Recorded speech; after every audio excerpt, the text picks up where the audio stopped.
نعرہ لگاتے ہیں ہم اہل سنت، تاج شریعت، تاج شریعت۔ بسم اللہ الرحمن الرحیم۔ اللہ کے نام سے شروع جو بہت مہربان رحمت والا۔ سیرت مصطفیٰ صلی اللہ تعالی علیہ وسلم، پارٹ 5۔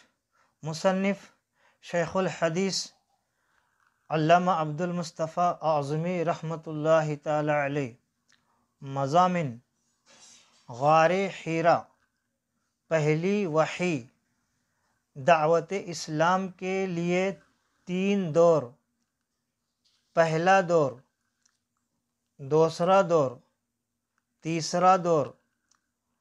رحمت عالم صلی اللہ تعالی علیہ وسلم پر ظلم و ستم، چند شریر کفار، مسلمانوں پر مظالم، کفار کا وفد بارگاہ رسالت میں، قریش کا وفد ابو طالب کے پاس، ہجرت حبشہ، سن 5 نبوی، نجاشی، کفار کا سفیر نجاشی کے دربار میں، حضرت ابوبکر اور ابن دغنہ، حضرت حمزہ مسلمان ہو گئے، حضرت عمر کا اسلام، شعب ابی طالب، سن 7 نبوی، غم کا سال، سن 10 نبوی، ابو طالب کا خاتمہ، حضرت بی بی خدیجہ رضی اللہ تعالی عنہا کی وفات، وصال مبارک، طائف وغیرہ کا سفر، قبائل میں تبلیغ اسلام، سوالات کے جوابات۔ مضامین ڈسکرپشن میں اردو اور انگلش میں ضرور پڑھے۔ اے رضا ہر کام کا ایک وقت ہے، اے رضا ہر کام کا ایک وقت ہے، دل کو بھی آرام ہو ہی جائے گا۔ صلی اللہ علی النبی الامی وآلہ صلی اللہ علیہ وسلم، صلاۃ و سلام علیک یا رسول اللہ۔ چوتھا باب، اعلان نبوت سے بیعت عقبہ تک۔ جب آقا کون و مکان صلی اللہ تعالی علیہ وسلم کی مقدس زندگی کا 40واں سال شروع ہوا تو ناگہاں آقا کون و مکان صلی اللہ تعالی علیہ وسلم کی ذات اقدس میں ایک نیا انقلاب رونما ہو گیا کہ ایک دم آقا کون و مکان صلی اللہ تعالی علیہ وسلم خلوت پسند ہو گئے اور اکیلے تنہائی میں بیٹھ کر خدا کی عبادت کرنے کا ذوق و شوق پیدا ہو گیا۔ آقا کون و مکان صلی اللہ تعالی علیہ وسلم اکثر اوقات غور و فکر میں پائے جاتے تھے اور نبی کونین صلی اللہ تعالی علیہ وسلم کا بیشتر وقت مناظر قدرت کے مشاہدہ اور کائنات فطرت کے مطالعہ میں صرف ہوتا تھا۔ دن رات خالق کائنات کی ذات و صفات کے تصور میں مستغرق اور اپنی قوم کے بگڑے ہوئے حالات کے سدھار اور اس کی تدبیروں کے سوچ بچار میں مصروف رہنے لگے۔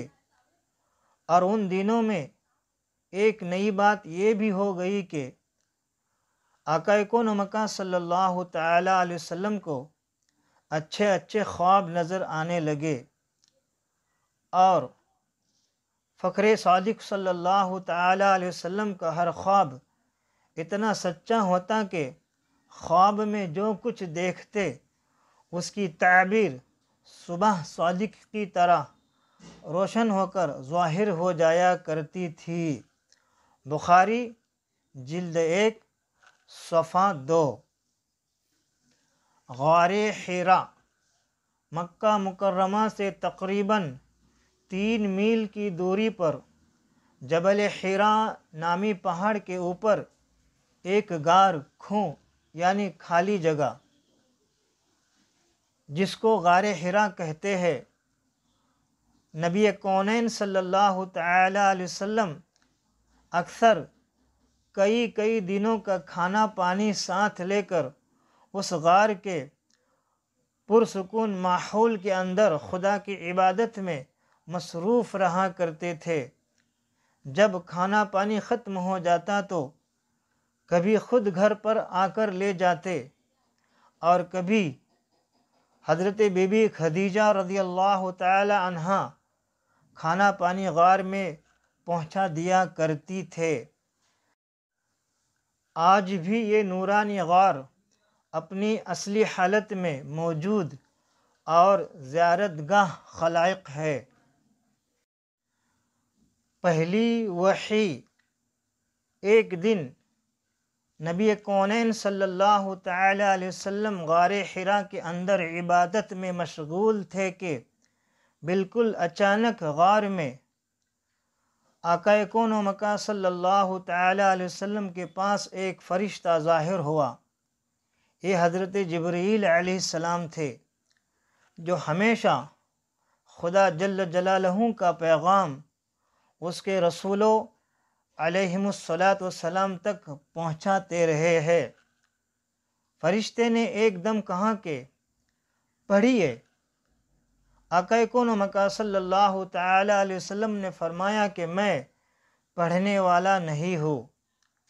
فرشتے نے آقا کون و مکان صلی اللہ تعالی علیہ وسلم کو پکڑا اور نہایت گرم جوشی کے ساتھ آپ سے زوردار معانقہ کیا، یعنی گلے لگایا، پھر چھوڑ کر کہا کہ پڑھیے۔ آقا کون و مکان صلی اللہ تعالی علیہ وسلم نے فرمایا کہ میں پڑھنے والا نہیں ہوں۔ فرشتہ نے دوسری مرتبہ پھر آپ کو اپنے سینے سے چمٹایا اور چھوڑ کر کہا کہ پڑھیے۔ آقا کون و مکان صلی اللہ تعالی علیہ وسلم نے پھر وہی فرمایا کہ میں پڑھنے والا نہیں ہوں۔ تیسری مرتبہ پھر فرشتہ نے آقا کون و مکان صلی اللہ تعالی علیہ وسلم کو بہت زور کے ساتھ اپنے سینے سے لگا کر چھوڑا اور کہا کہ اقرأ بسم ربک الذی خلق خلق الانسان من علق اقرأ وربک الاکرم الذی علم بالقلم علم الانسان ما لم يعلم۔ پڑھو اپنے رب کے نام سے جس نے پیدا کیا، آدمی کو خون کی فٹک سے بنایا۔ پڑھو اور تمہارا رب ہی سب سے بڑا کریم، جس نے قلم سے لکھنا سکھایا، آدمی کو سکھایا جو نہ جانتا تھا۔ سورہ علق آیات 1 سے 5 تک۔ 96ویں سورہ پارہ 30۔ ترجمہ کنز الایمان۔ یہ قرآن مجید کی پہلی وحی ہے۔ یہاں سے قرآن نازل ہونے کا آغاز ہوا، جو 23 سال تک جاری رہا۔ یہی سب سے پہلی وحی تھی جو آقا کون و مکان صلی اللہ تعالی علیہ وسلم پر نازل ہوئی۔ ان آیتوں کو یاد کر کے حضور اقدس صلی اللہ تعالی علیہ وسلم اپنے گھر تشریف لائے، مگر اس واقعہ سے جو بالکل ناگہانی طور پر آقا کون و مکان صلی اللہ تعالی علیہ وسلم کو پیش آیا، اس سے آپ کے قلب مبارک پر لرزہ طاری تھا۔ آپ نے گھر والوں سے فرمایا کہ مجھے کمبلی اوڑھاؤ، مجھے کمبلی اوڑھاؤ۔ جب آقا کون و مکان صلی اللہ تعالی علیہ وسلم کا خوف دور ہوا اور کچھ سکون ہوا تو آپ نے حضرت بی بی خدیجہ رضی اللہ تعالی عنہ سے غار میں پیش آنے والے واقعہ بیان کیا اور فرمایا کہ مجھے اپنی جان کا ڈر ہے۔ یہ سن کر حضرت بی بی خدیجہ رضی اللہ تعالی عنہ نے کہا کہ نہیں، ہرگز نہیں، آپ کی جان کو کوئی خطرہ نہیں ہے، خدا کی قسم اللہ تعالیٰ کبھی بھی آپ کو رسوا نہیں کرے گا۔ آپ تو رشتہ داروں کے ساتھ بہترین سلوک کرتے ہوں، دوسروں کا بار خود اٹھاتے ہوں، خود کما کما کر مفلسوں اور محتاجوں کو عطا فرماتے ہیں، مسافروں کی مہمان نوازی کرتے ہیں اور حق و انصاف کی خاطر سب کی مصیبتوں اور مشکلات میں کام آتے ہیں۔ اس کے بعد حضرت خدیجہ رضی اللہ تعالی عنہ آپ کو اپنے چچا زاد بھائی ورقہ بن نوفل کے پاس لے گئے۔ ورقہ ان لوگوں میں سے تھے جو موحد تھے اور اہل مکہ کے شرک و بت پرستی سے بیزار ہو کر نصرانی ہو گئے تھے اور انجیل کا عبرانی زبان سے عربی میں ترجمہ کیا کرتے تھے، بہت بوڑھے اور نابینا ہو چکے تھے۔ حضرت بی بی خدیجہ رضی اللہ تعالی عنہا نے ان سے کہا کہ بھائی جان، آپ اپنے بھتیجے کی بات سنیے۔ ورقہ بن نوفل نے کہا کہ بتائیے، آپ نے کیا دیکھا ہے؟ آقا کون و مکان صلی اللہ تعالی علیہ وسلم نے غار حرا کا پورا واقعہ بیان فرمایا۔ یہ سن کر ورقہ بن نوفل نے کہا کہ یہ تو وہی فرشتہ ہے جس کو اللہ تعالی نے حضرت موسیٰ علیہ السلام کے پاس بھیجا تھا۔ پھر ورقہ بن نوفل کہنے لگے کہ کاش میں آقا کون و مکان صلی اللہ تعالی علیہ وسلم کے اعلان نبوت کے زمانے میں تندرست جوان ہوتا، کاش میں اس وقت تک زندہ رہتا جب آپ کی قوم آپ کو مکہ سے باہر نکالے گی۔ یہ سن کر آقا کون و مکان صلی اللہ تعالی علیہ وسلم نے تعجب سے فرمایا کہ کیا مکہ والے مجھے مکہ سے نکال دیں گے؟ تو ورقہ نے کہا جی ہاں، جو شخص بھی آپ کی طرح نبوت لے کر آیا، لوگ اس کے ساتھ دشمنی پر کمر بستہ ہو گئے۔ اس کے بعد کچھ دنوں تک وحی اترنے کا سلسلہ بند ہو گیا اور آقا کون و مکان صلی اللہ تعالی علیہ وسلم وحی کے انتظار میں مضطرب اور بے قرار رہنے لگے، یہاں تک کہ ایک دن آقا کون و مکان صلی اللہ تعالی علیہ وسلم کہیں گھر سے باہر تشریف لے جا رہے تھے کہ کسی نے یا محمد صلی اللہ تعالی علیہ وسلم کہہ کر پکارا۔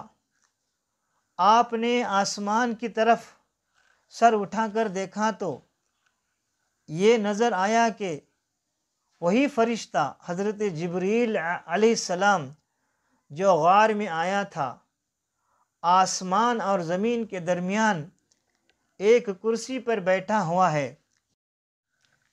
یہ منظر دیکھ کر آقا کون و مکان صلی اللہ تعالی علیہ وسلم کے قلب مبارک میں ایک خوف کی کیفیت پیدا ہو گئی اور آقا کون و مکان صلی اللہ تعالی علیہ وسلم مکان پر آ کر لیٹ گئے اور گھر والوں سے فرمایا کہ مجھے کمبل اوڑھاؤ، مجھے کمبل اوڑھاؤ۔ چنانچہ آقا کون و مکان صلی اللہ تعالی علیہ وسلم کمبل اوڑھ کر لیٹے ہوئے تھے کہ ناگہاں آپ پر سورہ مدثر کی ابتدائی آیات نازل ہوئے اور رب تعالیٰ کا فرمان اتر پڑا کہ یا ایہا المدثر قم فانذر وربک فکبر وثیابک فطہر والرجز فہجر۔ اے بالا پوش اوڑھنے والے، کھڑے ہو جاؤ، پھر ڈر سناؤ اور اپنے رب ہی کی بڑائی بولو، اور اپنے کپڑے پاک رکھو اور بتوں سے دور رہو۔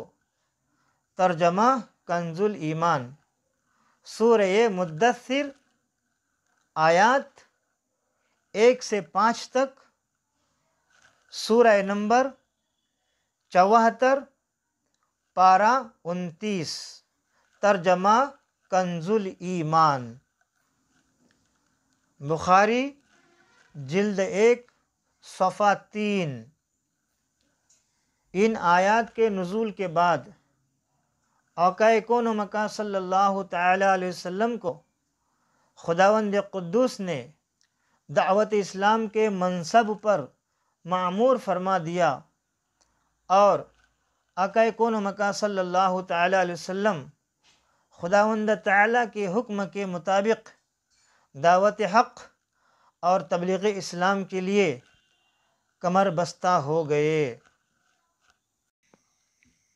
خلیفہ اول حضرت ابوبکر صدیق رضی اللہ تعالی عنہ کا قبول اسلام۔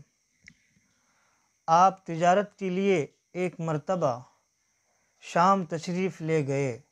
وہاں آپ نے خواب دیکھا کہ چاند آپ کی جھولی میں آ گیا۔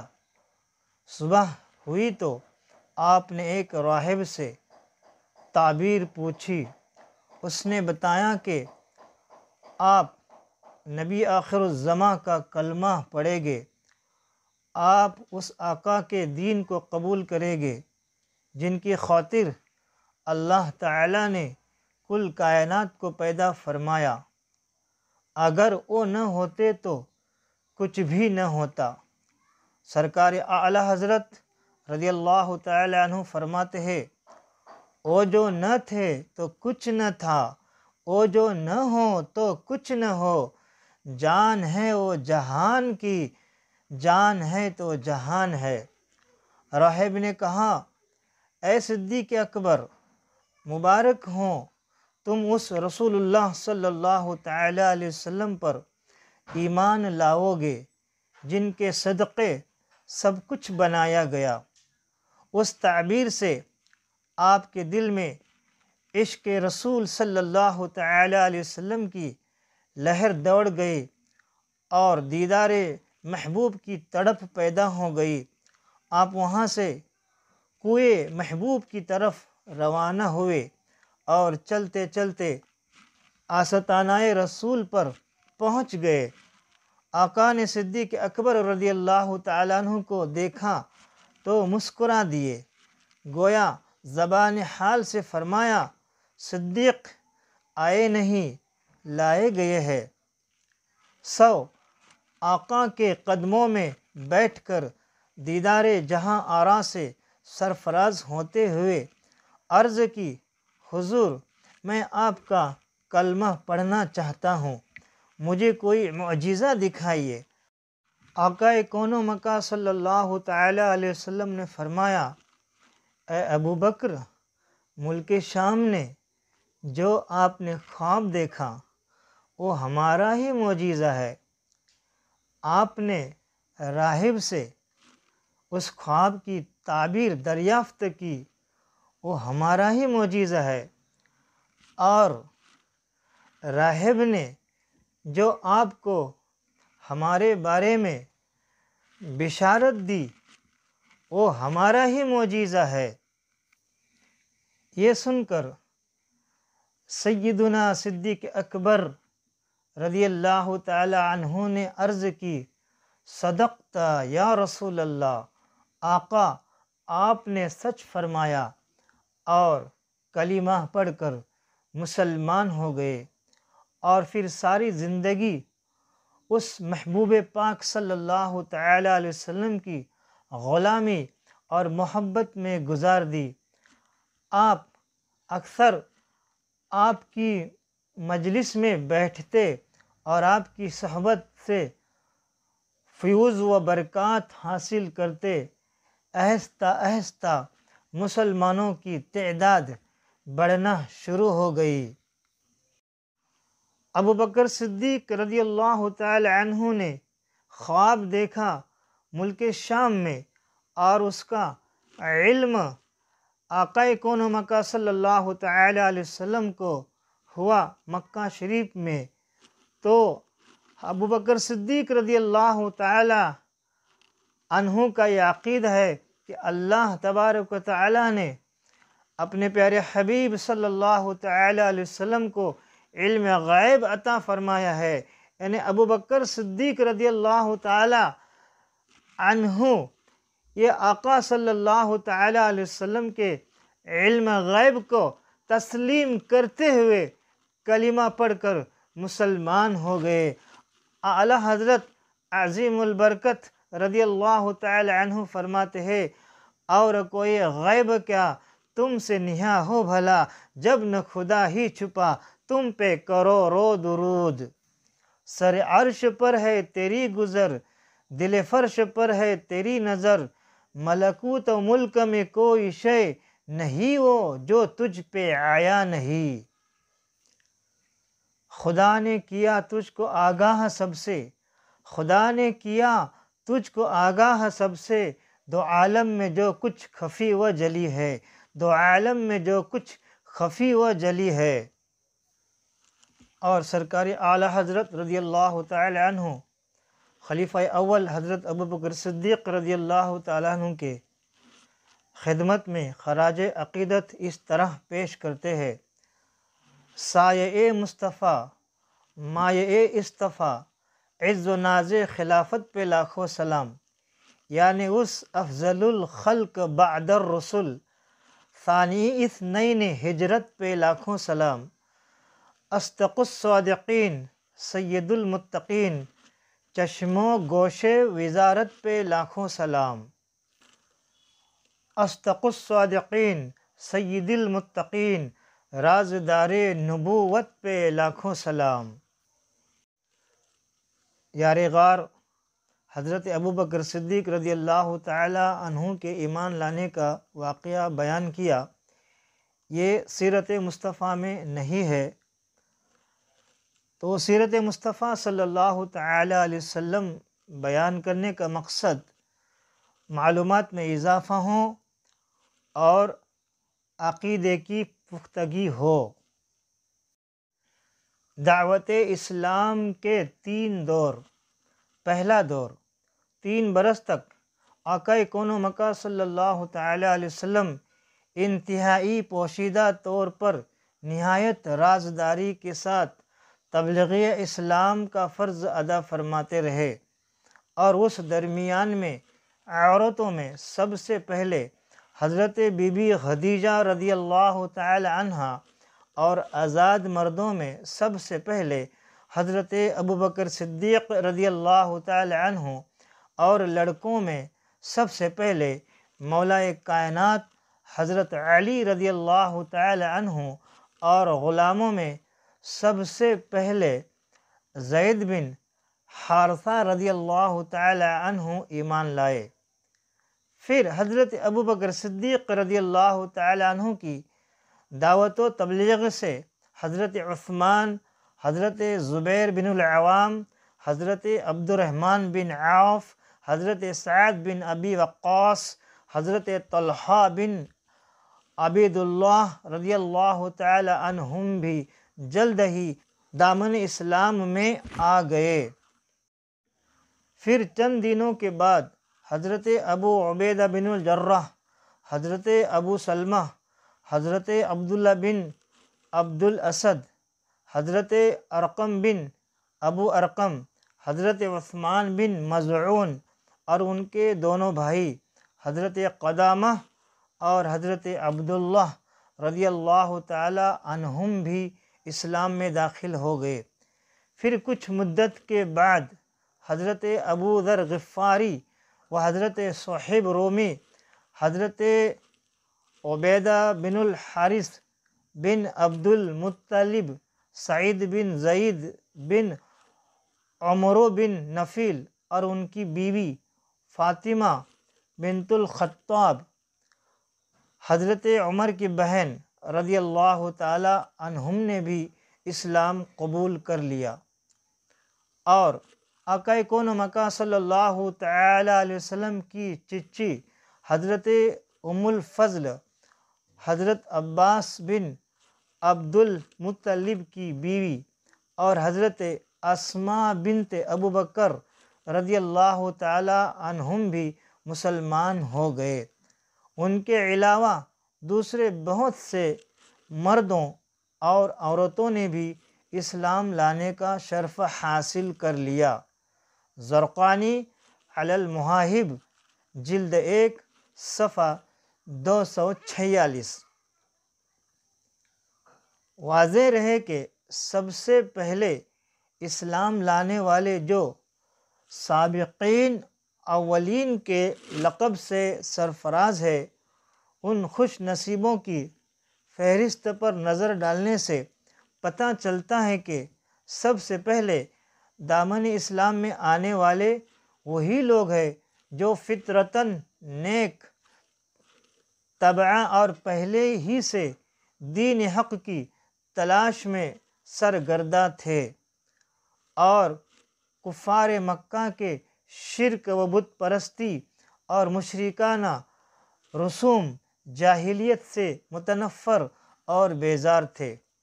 چنانچہ نبی برحق کے دامن میں دین حق کی تجلی دیکھتے ہی یہ نیک بخت لوگ پروانوں کی طرح شمع نبوت پر نثار ہونے لگے اور مشرف باسلام ہو گئے۔ دوسرا دور 3 برس کی اس خفیہ دعوت اسلام میں مسلمانوں کی ایک جماعت تیار ہو گئی۔ اس کے بعد اللہ تعالیٰ نے اپنے حبیب صلی اللہ تعالی علیہ وسلم پر سورہ شعراء کی آیت وَأَنذِرْ عَشِيرَتَكَ الْأَقْرَبِينَ، اور اے محبوب اپنے قریب تر رشتہ داروں کو ڈر سناؤ۔ ترجمہ کنز الایمان، سورہ شعراء، آیت 214، 26واں سورہ، پارہ 19۔ یہ آیت نازل فرمائی اور خداوند تعالیٰ کا حکم ہوا کہ اے محبوب آپ اپنے قریبی خاندان والوں کو خدا سے ڈرائیے۔ تو آقا کون و مکان صلی اللہ تعالی علیہ وسلم نے ایک دن کوہ صفا کی چوٹی پر چڑھ کر یا معشر قریش کہہ کر قبیلہ قریش کو پکارا۔ جب سب قریش جمع ہو گئے تو آقا کون و مکان صلی اللہ تعالی علیہ وسلم نے فرمایا، اے میری قوم، اگر میں تم لوگوں سے یہ کہہ دوں کہ اس پہاڑ کے پیچھے ایک لشکر چھپا ہوا ہے جو تم پر حملہ کرنے والا ہے، تو کیا تم لوگ میری بات کا یقین کر لوگے؟ تو سب نے ایک زبان ہو کر کہا کہ ہاں ہاں، ہم یقیناً آپ کی بات کا یقین کر لیں گے، کیونکہ ہم نے آپ کو ہمیشہ سچا اور امین ہی پایا ہے۔ آقا کون و مکان صلی اللہ تعالی علیہ وسلم نے فرمایا کہ اچھا، تو پھر میں یہ کہتا ہوں کہ تم لوگوں کو عذاب الہی سے ڈرا رہا ہوں، اور اگر تم لوگ ایمان نہ لاؤ گے تو تم پر عذاب الہی اتر پڑے گا۔ یہ سن کر تمام قریش، جن میں فخر صادق صلی اللہ تعالی علیہ وسلم کا چچا ابو لہب بھی تھا، سخت ناراض ہو کر سب کے سب چلے گئے اور آقا کون و مکان صلی اللہ تعالی علیہ وسلم کی شان میں اول فول بکنے لگے۔ بخاری جلد 2 صفحہ 702 وعامہ تفاسر۔ تیسرا دور، اب وہ وقت آ گیا کہ اعلان نبوت کے چوتھے سال سورہ ہجر کی آیت فَاصْدَعْ بِمَا تُؤْمَرُ، تو علانیہ کہہ دو جس بات کا تمہیں حکم ہے۔ سورہ ہجر آیت 94، 15واں سورہ، پارہ 14، ترجمہ کنز الایمان۔ نازل ہوئی، یہ آیت نازل فرمائی اور حق جل جلالہ نے یہ حکم فرمایا کہ اے محبوب، آپ کو جو حکم دیا گیا ہے اس کو علی الاعلان بیان فرمائیے۔ چنانچہ اس کے بعد فخر صادق صلی اللہ تعالی علیہ وسلم علانیہ طور پر دین اسلام کی تبلیغ فرمانے لگے اور شرک و بت پرستی کی کھلم کھلا برائی بیان فرمانے لگے، اور تمام قریش بلکہ تمام اہل مکہ بلکہ پورا عرب آپ کی مخالفت پر کمر بستہ ہو گیا، اور آقا کون و مکان صلی اللہ تعالی علیہ وسلم اور مسلمانوں کی ایذا رسانیوں کا ایک طولانی سلسلہ شروع ہو گیا۔ رحمت عالم پر ظلم و ستم، کفار مکہ خاندان بنو ہاشم کے انتقام اور لڑائی بھڑک اٹھنے کے خوف سے آقا کون و مکان صلی اللہ تعالی علیہ وسلم کو قتل تو نہیں کر سکے، لیکن طرح طرح کی تکلیفوں اور ایذا رسانیوں سے آقا کون و مکان صلی اللہ تعالی علیہ وسلم پر ظلم و ستم کا پہاڑ توڑنے لگے۔ چنانچہ سب سے پہلے تو آقا کون و مکان صلی اللہ تعالی علیہ وسلم کے کاہن، ساحر، شاعر، مجنون ہونے کا ہر کوچہ و بازار میں زوردار پروپیگنڈا کرنے لگے۔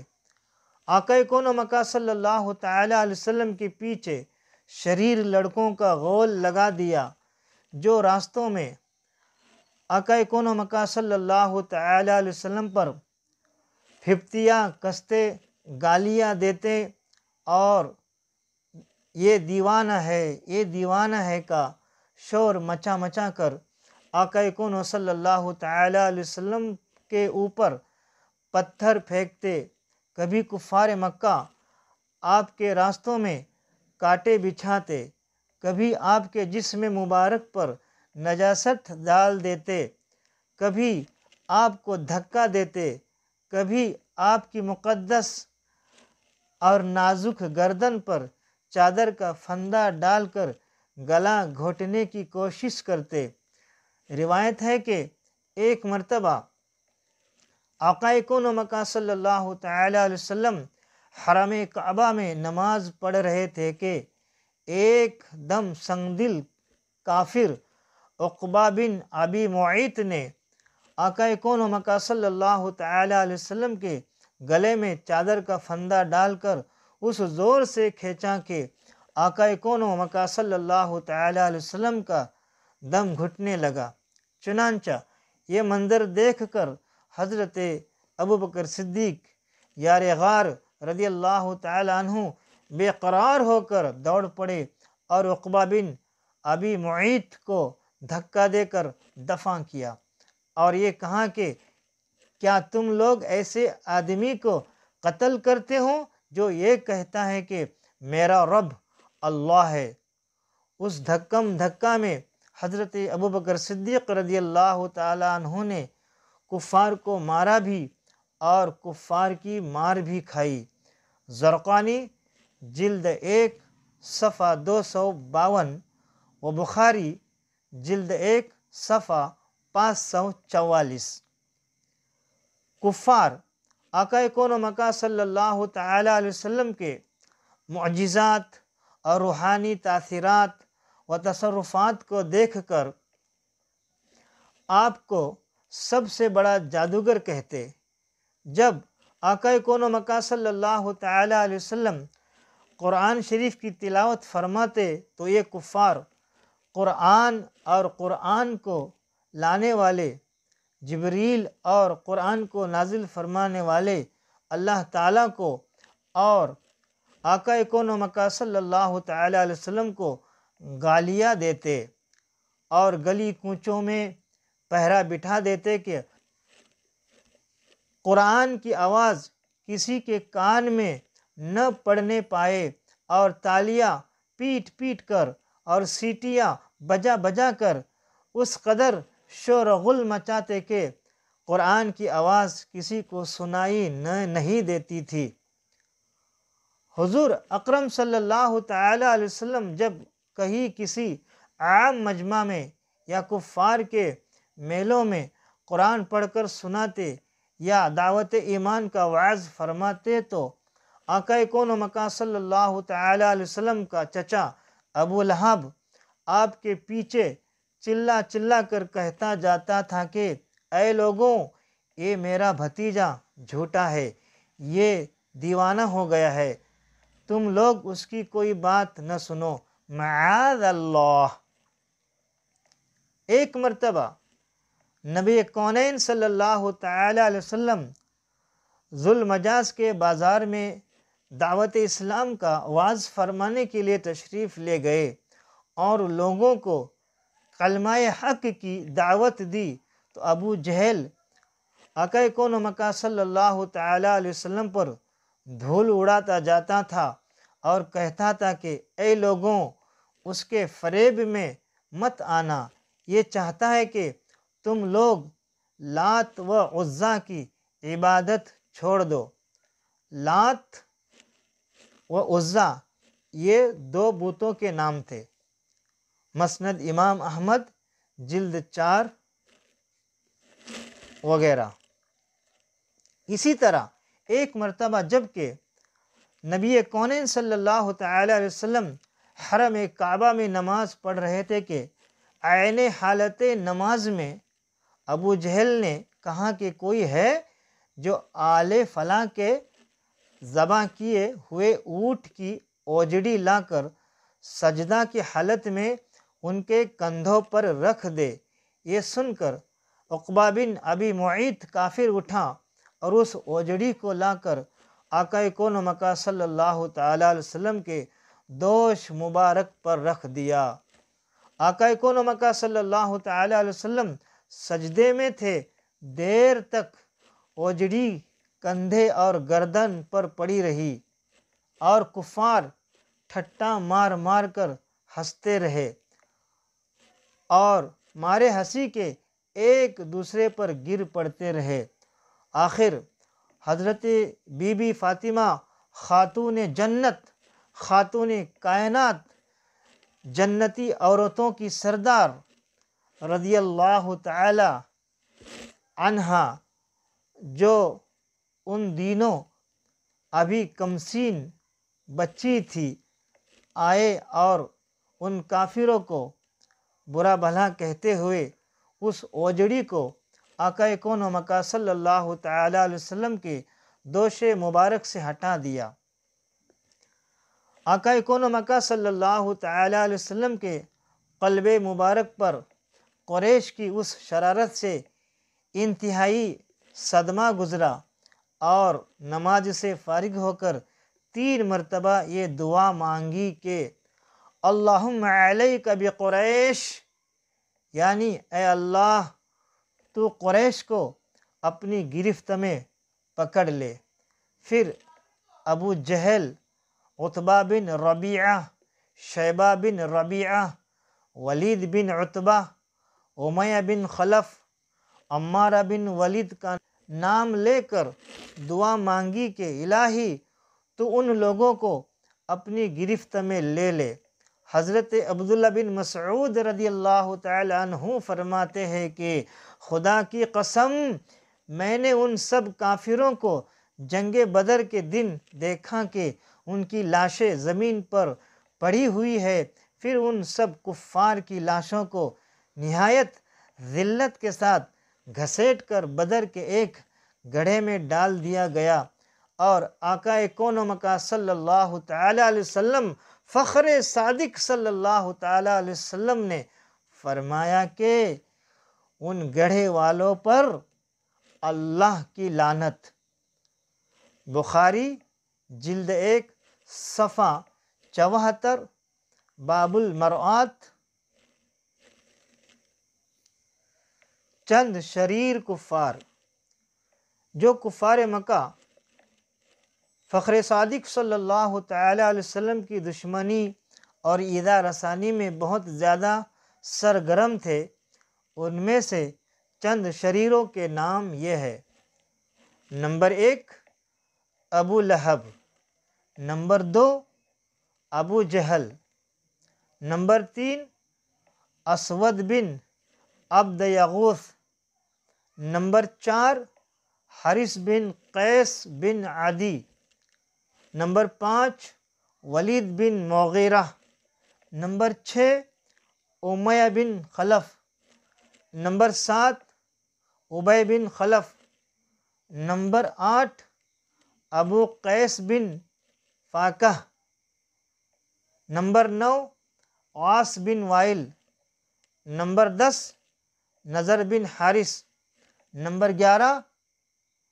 منبع بن الحجاج، نمبر 12 زہیر بن ابی امیہ، نمبر 13 صائب بن صیفی، نمبر 14 عادی بن حمرہ، نمبر 15 اسود بن عبد الاسد، نمبر 16 عاص بن سعید بن العاص، نمبر 17 عاص بن ہاشم، نمبر 18 عقبہ بن ابی معیط، نمبر 19 حاکم بن ابی العاص۔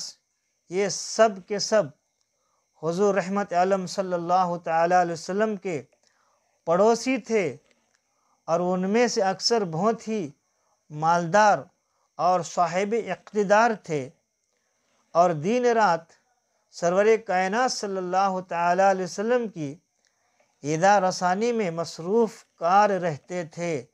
نعوذ باللہ من ذالک۔ مسلمانوں پر مظالم۔ حضور رحمت عالم صلی اللہ تعالی علیہ وسلم کے ساتھ ساتھ غریب مسلمانوں پر بھی کفار مکہ نے ایسے ایسے ظلم و ستم کے پہاڑ توڑے کہ مکہ کی زمین بلبلا اٹھی۔ یہ آسان تھا کہ کفار مکہ ان مسلمانوں کو دم زدن میں قتل کر ڈالتے، مگر اس سے ان کافروں کے جوش انتقام کا نشہ نہیں اتر سکتا تھا، کیونکہ کفار اس بات پر اپنی شان سمجھتے تھے کہ ان مسلمانوں کو اتنا ستاؤ کہ وہ اسلام کو چھوڑ کر پھر شرک و بت پرستی کرنے لگے۔ اس لیے قتل کر دینے کے بجائے کفار مکہ مسلمانوں کو طرح طرح کی سزاؤں اور ایذا رسانیوں کے ساتھ ستاتے تھے، مگر خدا کی قسم شراب توحید کے ان مستوں نے اپنے استقلال و استقامت کا وہ منظر پیش کر دیا کہ پہاڑوں کی چوٹیاں سر اٹھا اٹھا کر حیرت کے ساتھ ان بلاکشان اسلام کے جذبہ استقامت کا نظارہ کرتی رہے۔ سنگ دل، بے رحم اور درندہ صفت کافروں نے ان غریب و بے کس مسلمانوں پر جبر و اکراہ اور ظلم و ستم کا کوئی دقیقہ باقی نہیں چھوڑا، مگر ایک مسلمان کے پایۂ استقامت میں بھی ذرا برابر تزلزل نہیں پیدا ہوا، اور ہر ایک مسلمان کا بچہ بھی اسلام سے منہ پھیر کر کافر و مرتد نہیں ہوا۔ کفار مکہ نے ان غرباء مسلمین پر جور و جفا کاری کے بے پناہ اندوہناک مظالم ڈھائے، اور ایسے ایسے روح فرسا اور جاں سوز عذابوں میں مبتلا کیا کہ اگر ان مسلمانوں کی جگہ پہاڑ بھی ہوتا تو شاید ڈگمگانے لگتا۔ صحرائے عرب کی تیز دھوپ میں جب کہ وہاں کی ریت کے ذرات تنور کی طرح گرم ہو جاتے، ان مسلمانوں کی پشت کو کوڑوں کی مار سے زخمی کر کے اس جلتی ہوئی ریت پر پیٹھ کے بل لٹاتے، اور سینوں پر اتنا بھاری پتھر رکھ دیتے کہ وہ کروٹ نہ بدلنے پائے۔ لوہے کو آگ میں گرم کر کے ان سے ان مسلمانوں کے جسموں کو داغتے، پانی میں اس قدر ڈبکیاں دیتے کہ ان کا دم گھٹنے لگتا، چٹائیوں میں ان مسلمانوں کو لپیٹ کر ان کی ناکوں میں دھوا دیتے، جس سے سانس لینا مشکل ہو جاتا، اور وہ کرب و بے چینی سے بدحواس ہو جاتے۔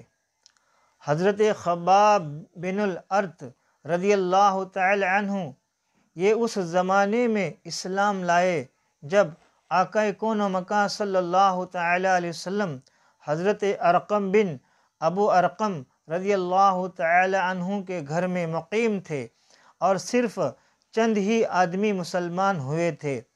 قریش نے ان کو بے حد ستایا، یہاں تک کہ کوئلے کے انگاروں پر ان کو چت لٹایا، اور ایک شخص ان کے سینے پر پاؤں رکھ کر کھڑا رہا، یہاں تک کہ ان کی پیٹھ کی چربی اور رطوبت سے کوئلے بجھ گئے۔ برسوں کے بعد جب حضرت خباب رضی اللہ تعالی عنہ نے یہ واقعہ حضرت امیر المؤمنین عمر رضی اللہ تعالی عنہ کے سامنے بیان کیا تو اپنی پیٹھ کھول کر دکھائی، پوری پیٹھ پر سفید سفید داغ دھبے پڑے ہوئے تھے۔ اس عبرتناک منظر کو دیکھ کر حضرت عمر رضی اللہ تعالی عنہ کا دل بھر آیا اور وہ رو پڑے۔ طبقات ابن سعد 3 تذکرہ خباب۔ حضرت بلال رضی اللہ تعالی عنہ کو جو امیہ بن خلف کافر کے غلام تھے، ان کی گردن میں رسی باندھ کر کوچوں و بازار میں ان کو گھسیٹا جاتا، ان کی پیٹھ پر لاٹھیاں برسائی جاتی تھے، اور ٹھیک دوپہر کے وقت تیز دھوپ میں گرم گرم ریت پر ان کو لٹا کر اتنا بھاری پتھر ان کی چھاتی پر رکھ دیا جاتا کہ ان کی زبان باہر نکل آتی تھی۔ امیہ کافر کہتا تھا کہ اسلام سے باز آ جاؤ، ورنہ اسی طرح گھٹ گھٹ کر مر جاؤ گے، مگر اس حال میں بھی حضرت بلال رضی اللہ تعالی عنہ کی پیشانی پر بل نہیں آتا تھا، بلکہ زور زور سے احد احد کا نعرہ لگاتے تھے، اور بلند آواز سے کہتے تھے کہ خدا ایک ہے، خدا ایک ہے۔ سیرت ابن ہشام جلد 1 صفحہ 317 اور صفحہ 318۔ حضرت عمار بن یاسر رضی اللہ تعالی عنہ کو گرم گرم بالوں پر چت لٹا کر کفار قریش اس قدر مارتے تھے کہ بے ہوش ہو جاتے تھے۔ ان کی والدہ حضرت بی بی سمیہ رضی اللہ تعالی عنہ کو اسلام لانے کی بنا پر ابو جہل نے ان کی ناف کے نیچے ایسا نیزہ مارا کہ یہ شہید ہو گئے، اور یہ خاتون اسلام کی سب سے پہلی شہید ہے۔ حضرت عمار رضی اللہ تعالی عنہ کے والد حضرت یاسر رضی اللہ تعالی عنہ بھی کفار کی مار کھاتے کھاتے شہید ہو گئے۔ حضرت صہیب رومی رضی اللہ تعالی عنہ کو کفار مکہ اس قدر طرح طرح کی اذیت دیتے اور ایسی مار دھاڑ کرتے کہ یہ گھنٹوں بے ہوش رہتے۔ جب یہ ہجرت کرنے لگے تو کفار مکہ نے کہا کہ تم اپنا سارا مال و سامان یہاں چھوڑ کر مدینہ جا سکتے ہو۔ آپ خوشی خوشی دنیا کی دولت پر لات مار کر اپنی متاع ایمان کو ساتھ لے کر مدینہ چلے گئے۔ حضرت ابو فقیہ رضی اللہ تعالی عنہ صفوان بن امیہ کافر کے غلام تھے اور حضرت بلال رضی اللہ تعالی عنہ کے ساتھ ہی مسلمان ہوئے تھے۔ جب صفوان کو ان کے اسلام کا پتہ چلا تو اس نے ان کے گلے میں رسی کا پھندا ڈال کر ان کو گھسیٹا اور گرم جلتی ہوئی زمین پر ان کو چت لٹا کر سینے پر وزنی پتھر رکھ دیا، اور جب ان کو کفار گھسیٹ کر لے جا رہے تھے کہ راستے میں اتفاق سے ایک گبریلا نظر پڑا۔ امیہ کافر نے طعنہ مارتے ہوئے کہا کہ دیکھ تیرا خدا یہی تو نہیں؟ حضرت ابو فقیہ نے فرمایا کہ اے کافر کے بچے خاموش، میرا اور تیرا خدا اللہ ہے۔ یہ سن کر امیہ کافر غضبناک ہو گیا اور اس زور سے ان کا گلا گھونٹا کہ وہ بے ہوش ہو گئے اور لوگوں نے سمجھا کہ ان کا دم نکل گیا۔ اسی طرح حضرت عامر بن فہرہ رضی اللہ تعالی عنہ کو بھی اس قدر مارا جاتا تھا کہ ان کے جسم کی بوٹی بوٹی دردمند ہو جاتی تھی۔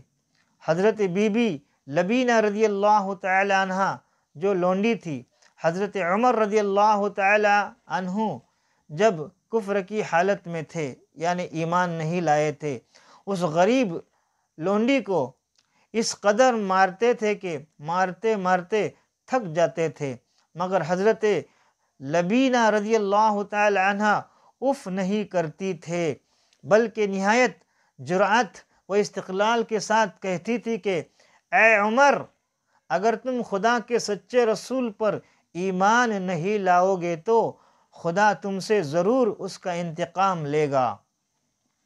حضرت زنیرہ رضی اللہ تعالی عنہ حضرت عمر رضی اللہ تعالی عنہ کے گھرانے کی باندی تھے۔ یہ مسلمان ہو گئے تو ان کو اس قدر کافروں نے مارا کہ ان کی آنکھیں جاتی رہی، مگر خداوند تعالیٰ نے آقا کون مکہ صلی اللہ تعالی علیہ وسلم کی دعا سے پھر ان کی آنکھوں میں روشنی عطا فرما دی، تو مشرکین کہنے لگے کہ یہ محمد صلی اللہ تعالی علیہ وسلم کے جادو کا اثر ہے۔ زرقانی علی المواہب جلد 1 صفحہ 270۔ اسی طرح حضرت بی بی نہدیہ اور حضرت بی بی ام عبیس رضی اللہ تعالی عنہما بھی باندیہ تھے۔ اسلام لانے کے بعد کفار مکہ نے ان دونوں کو طرح طرح کی تکلیفیں دے کر بے پناہ اذیتیں دی، مگر یہ اللہ والیہ صبر و شکر کے ساتھ ان بڑی بڑی مصیبتوں کو جھیلتی رہے اور اسلام سے ان کے قدم نہیں ڈگمگائے۔ حضرت یار غار مصطفیٰ ابوبکر صدیق باصفا رضی اللہ تعالی عنہ نے کس طرح اسلام پر اپنی دولت نثار کی، اس کی ایک جھلک یہ ہے کہ آپ نے ان غریب و بے کس مسلمانوں میں سے اکثر کی جان بچائی۔ آپ نے حضرت بلال و عامر بن فہرہ و ابو فقیہ و لبینہ و زنیرہ و نہدیہ و ام عبیس رضی اللہ تعالی عنہم ان تمام غلاموں کو بڑی بڑی رقمیں دے کر خریدا اور سب کو آزاد کر دیا، اور ان مظلوموں کو کافروں کی ایذاؤں سے بچا لیا۔ زرقانی علی المحیب وسیرت ابن ہشام جلد 1 صفحہ 319۔ حضرت ابوذر غفاری رضی اللہ تعالیٰ عنہ جب دامن اسلام میں آئے تو مکہ میں ایک مسافر کی حیثیت سے کئی دن تک حرم کعبہ میں رہے۔ یہ روزانہ زور زور سے چلا چلا کر اپنے اسلام کا اعلان کرتے تھے، اور روزانہ کفار قریش ان کو اس قدر مارتے تھے کہ یہ لہولہان ہو جاتے تھے، اور ان دنوں میں آب زمزم کے سوا ان کو کچھ بھی کھانے پینے کو نہیں ملا۔ بخاری جلد 1 صفحہ 544۔ باب اسلام ابی ذر۔ واضح رہے کہ کفار مکہ کا یہ سلوک صرف غریبوں اور غلاموں ہی تک محدود نہیں تھا، بلکہ اسلام لانے کے جرم میں بڑے بڑے مالداروں اور رئیسوں کو بھی ان ظالموں نے نہیں بخشا۔ حضرت ابوبکر صدیق رضی اللہ تعالیٰ عنہ جو شہر مکہ کے ایک متومل اور ممتاز معززین میں سے تھے، مگر ان کو بھی حرم کعبہ میں کفار قریش نے اس قدر مارا کہ ان کا سر خون سے لت پت ہو گیا۔ اسی طرح حضرت عثمان غنی رضی اللہ تعالیٰ عنہ جو نہایت مالدار اور صاحب اقتدار تھے، جب یہ مسلمان ہوئے تو غیروں نے نہیں بلکہ خود ان کے چچا نے ان کو رسیوں میں جکڑ کر خوب مارا، اور حضرت زبیر بن العوام رضی اللہ تعالی عنہ بڑے رعب اور دبدبہ کے آدمی تھے، مگر انہوں نے جب اسلام قبول کیا تو ان کے چچا ان کو چٹائی میں لپیٹ کر ان کی ناک میں دھوا دیتے تھے، جس سے ان کا دم گھٹنے لگتا تھا۔ حضرت عمر رضی اللہ تعالیٰ عنہ کے چچا زاد بھائی اور بہنوئی حضرت سعید بن زید رضی اللہ تعالیٰ عنہ کتنے جاہ و اعزاز والے رئیس تھے، مگر جب ان کے اسلام کا حضرت عمر رضی اللہ تعالیٰ عنہ کو پتہ چلا تو ان کو رسی میں باندھ کر مارا، اور ساتھ ہی حضرت عمر رضی اللہ تعالیٰ عنہ نے اپنے بہن حضرت بی بی فاطمہ بنت الخطاب رضی اللہ تعالیٰ عنہ کو بھی اس زور سے تپھڑ مارا کہ ان کے کان کے آویزے گر پڑے اور چہرے پر خون بہہ نکلا۔ کفار کا وفد بارگاہ رسالت میں۔ ایک مرتبہ سرداران قریش حرم کعبہ میں بیٹھے ہوئے یہ سوچنے لگے کہ آخر اتنی تکالیف اور سختیاں برداشت کرنے کے باوجود محمد صلی اللہ تعالیٰ علیہ وسلم اپنی تبلیغ کیوں بند نہیں کرتے؟ آخر ان کا مقصد کیا ہے؟ ممکن ہے کہ یہ عزت و جہاں یا سرداری و دولت کے خواہ ہو۔ چنانچہ سبوں نے عتبہ بن ربیعہ کو آقا کون و مکہ صلی اللہ تعالیٰ علیہ وسلم کے پاس بھیجا کہ تم کسی طرح ان کا دلی مقصد معلوم کرو۔ چنانچہ عتبہ تنہائی میں آقا کون صلی اللہ تعالیٰ علیہ وسلم سے ملا اور کہنے لگا کہ اے محمد صلی اللہ تعالیٰ علیہ وسلم، آخر اس دعوت اسلام سے آپ کا مقصد کیا ہے؟ کیا آپ مکہ کی سرداری چاہتے ہیں، یا عزت و دولت کے خواہ ہیں، یا کسی بڑے گھرانے میں شادی کے خواہش مند ہے؟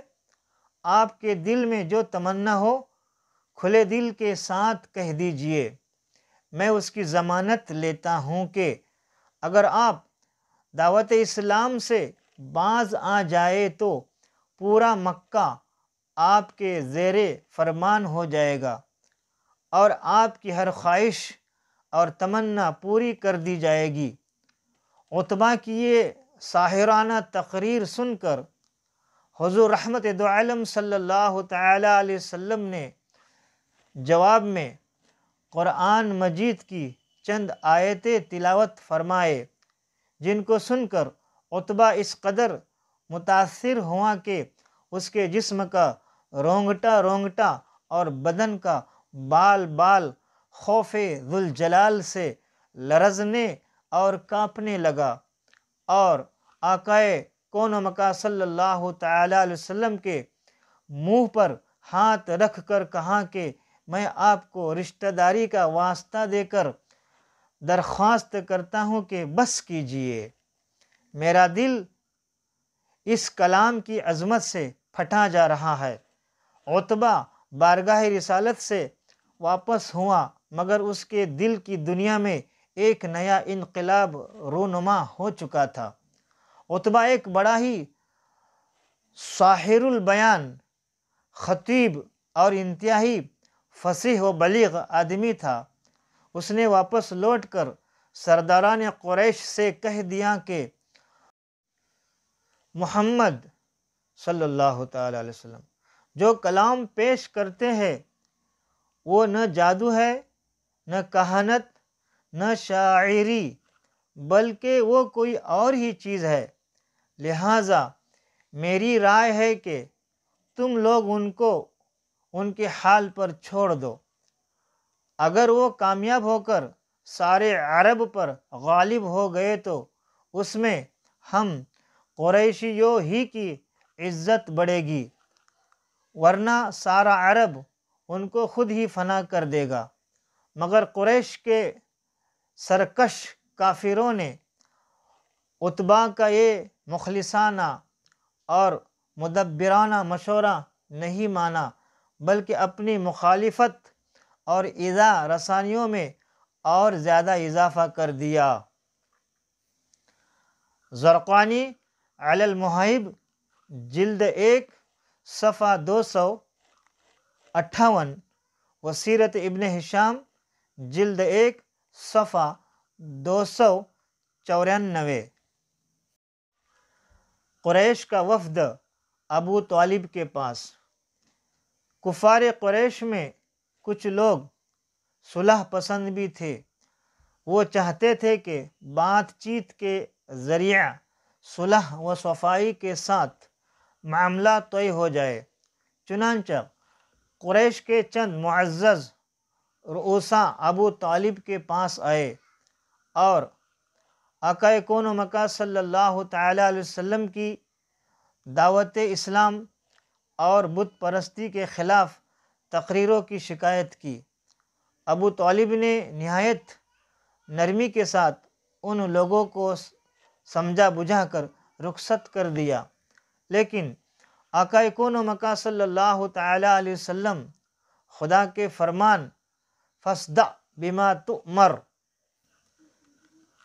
تو علانیہ کہہ دو جس بات کا تمہیں حکم ہے۔ سورہ حجر آیت 94، 15واں سورہ پارہ 14۔ فاصدع بما تؤمر کی تعمیل کرتے ہوئے علی الاعلان شرک و بت پرستی کی مذمت اور دعوت توحید کا وعظ فرماتے ہی رہے۔ اس لیے قریش کا غصہ پھر بھڑک اٹھا۔ چنانچہ سرداران قریش یعنی عتبہ و شیبہ و ابو سفیان و عاص بن ہشام و ابو جہل، ولید بن مغیرہ، عاص بن وائل وغیرہ وغیرہ سب ایک ساتھ مل کر ابو طالب کے پاس آئے اور یہ کہا کہ آپ کا بھتیجا ہمارے معبودوں کی توہین کرتا ہے، اس لیے یا تو آپ درمیان میں سے ہٹ جائیے اور اپنے بھتیجا کو ہمارے سپرد کر دے، یا پھر آپ بھی کھل کر ان کے ساتھ میدان میں نکل پڑے تاکہ ہم دونوں میں سے ایک کا فیصلہ ہو جائے۔ ابو طالب نے قریش کا تیور دیکھ کر سمجھ لیا کہ اب بہت ہی خطرناک اور نازک گھڑی سر پر آن پڑی ہے۔ ظاہر ہے کہ اب قریش برداشت نہیں کر سکتے اور میں اکیلا تمام قریش کا مقابلہ نہیں کر سکتا۔ ابو طالب نے آقا کون و مکان صلی اللہ تعالیٰ علیہ وسلم کو انتہائی مخلصانہ اور مشفقانہ لہجے میں سمجھایا کہ میرے پیارے بھتیجے، اپنے بوڑھے چچا کی سفید داڑھی پر رحم کرو اور بڑھاپے میں مجھ پر اتنا بوجھ مت ڈالو کہ میں اٹھا نہ سکوں۔ اب تک تو قریش کا بچہ بچہ میرا احترام کرتا تھا، مگر آج قریش کے سرداروں کا لب و لہجہ اور ان کا تیور اس قدر بگڑا ہوا تھا کہ اب وہ مجھ پر اور تم پر تلوار اٹھانے سے بھی دریغ نہیں کریں گے۔ لہٰذا میری رائے یہ ہے کہ تم کچھ دنوں کے لیے دعوت اسلام موقوف کر دو، یعنی بند کر دو۔ اب تک آقا کون و مکان صلی اللہ تعالیٰ علیہ وسلم کے ظاہری معین و مددگار جو کچھ بھی تھے وہ صرف اکیلے ابو طالب ہی تھے۔ آقا کون و مکان صلی اللہ تعالیٰ علیہ وسلم نے دیکھا کہ اب ان کے قدم بھی اکھڑ رہے ہیں۔ چچا کی گفتگو سن کر آقا کون و مکان صلی اللہ تعالیٰ علیہ وسلم نے بھرائی ہوئی مگر جذبات سے بھری ہوئی آواز میں فرمایا کہ چچا جان، خدا کی قسم، اگر قریش میرے ایک ہاتھ میں سورج اور دوسرے ہاتھ میں چاند لا کر دے دے تب بھی میں اپنے اس فرض سے باز نہ آؤں گا۔ یا تو خدا اس کام کو پورا فرما دے گا یا میں خود دین اسلام پر نثار ہو جاؤں گا۔ آقا کون و مکان صلی اللہ تعالیٰ علیہ وسلم کی یہ جذباتی تقریر سن کر ابو طالب کا دل پسیج ہو گیا اور وہ اس قدر متاثر ہوئے کہ ان کی ہاشمی رگوں کے خون کا قطرہ قطرہ بھتیجے کی محبت میں گرم ہو کر کھولنے لگا اور انتہائی جوش میں آ کر کہہ دیا کہ جانعم، جاؤ، میں تمہارے ساتھ ہوں، جب تک میں زندہ ہوں کوئی تمہارا بال بیکا نہیں کر سکتا۔ سیرت ابن ہشام جلد 1 صفحہ 266 وغیرہ۔